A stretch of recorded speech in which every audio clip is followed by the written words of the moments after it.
নতুন নতুন উদ্যোক্তা সৃষ্টির লক্ষ্যে প্রত্যন্ত গ্রাম অঞ্চলে গ্রাহকদের আরও আধুনিক ব্যাংকিং সেবা ও বিনিয়োগ সুবিধা এবং রেমিটেন্স সেবা প্রদানের জন্য মার্কেন্টাইল ব্যাংকের চুয়াডাঙ্গা শাখার নিয়ন্ত্রণাধীন মেহেরপুর উপশাখার উদ্বোধন করা হয়েছে। পুরোটা থাকছে রিপোর্টে। আধুনিক ও সহজতর ব্যাংকিং সেবা প্রদানের লক্ষ্যে মার্কেন্টাইল ব্যাংকের মেহেরপুর উপশাখার উদ্বোধন করা হয়েছে।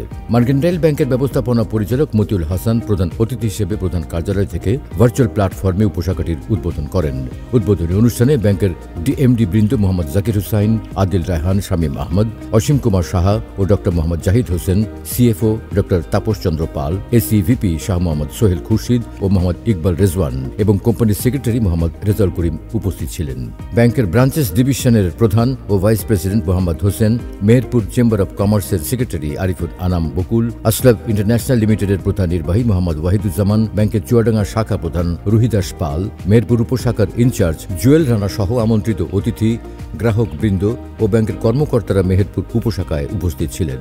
উত্তরবঙ্গের আমাদের টোটাল ব্যাংকিং নেটওয়ার্কের একটা আপনার এক্সটেনশন হইল।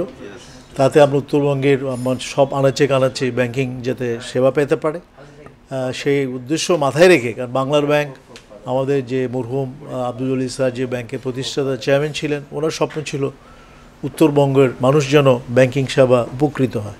আপনার রিমিটেন্স এখন ঘরে বসে আধা ঘন্টার মধ্যে আপনারা পেতে পারেন। এই সুবিধা আপনার দোরগোড়ায় পৌঁছে গেল। আপনারা আমাদের সহযোগিতা করেন, এই ব্রাঞ্চটা যেন একটা সফল ব্রাঞ্চ হয়। আমরা উত্তরবঙ্গে আরও যেসব জায়গায় নেটওয়ার্ক সুবিধা দরকার আমরা ইনশাল্লাহ প্রসারিত করব, যাতে সবাই দোরগোড়ায় ব্যাংকিং পৌঁছে যায়।